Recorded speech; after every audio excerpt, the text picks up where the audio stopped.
حصل معنا حب لك القراءة. محمد صباح بخير، لاباس عليك؟ صباح الحمد لله. شنو الكتاب اللي اختاريتي انك تتكلم عليه اليوم؟ Le livre dont je voudrais vous parler aujourd'hui s'intitule Études sociolinguistiques. C'est un livre rédigé par l'écrivain et la chercheuse marocaine Leila Msaoudi. Elle a été publié en 2003. C'est un livre qui traite, si vous voulez, la question de la sociolinguistique, son évolution ainsi que son développement. Dans ce livre-là, Leila Msaoudi essaye d'aborder l'histoire de la sociolinguistique dès le départ, dès son apparition sur le terrain. Et comme vous savez, la sociolinguistique, c'est une discipline relativement récente dans le développement de la linguistique en général. Et c'est William Labov qu'on considère en tant que fondateur de cette discipline.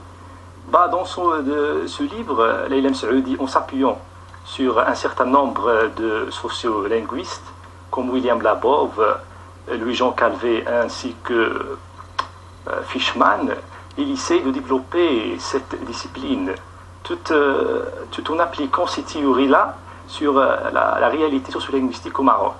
بما أننا تنتكلموا على كتاب عنده علاقة باللسانيات، نكملوا الاستجواب بالريفية.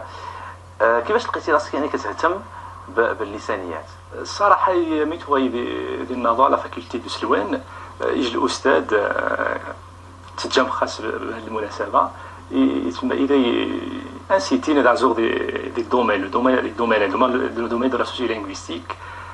والمجال يجي المجال اللي تهتم الطريقه ديال السوارن زعما دون في الكوتيديان سماش السوارن ملي تجي نيوذان تبدرنا ونتنخميني السوارن باغ اكزومبل خميت تيري كشني جامو يعني سمازيغ يعني نزوق شويه هوا السوار نحاول نزوق هوا الوغ مخميني تيري كي حرامنا مو يدوكرنا راني لي كاماراد دو كلاس السوار عادي اون سانتيريس ميم با ا سكون برو فير فوالا سي سا ويجي نحاج زعما يجينا نفهم الطاس عاد ماشي وذا السوارن منين تجي درنا واعر زعما الطاس الظروف يتحكم الطريقه زين السوار.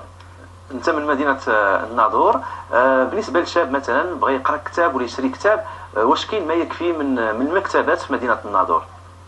الصراحه ديال النظر ديال بويا اتصل المكاتب زعما دين يجي العزوف عن القراءه، لو فات ديال بويا اتصل زعما المراكز التي تشجع على الدراسه ونشي الناس زعما نتمنى دايرين ان شاء الله المراكز des établissements qui encouragent la lecture parce que la lecture c'est très important dans la vie de chacun de nous.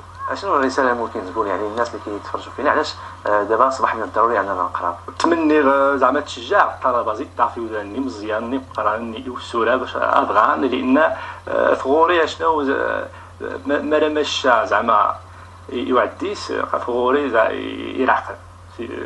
C'est très important de lire. شكرا بزاف، تلاقاو في فرصه قادمه. شكرا.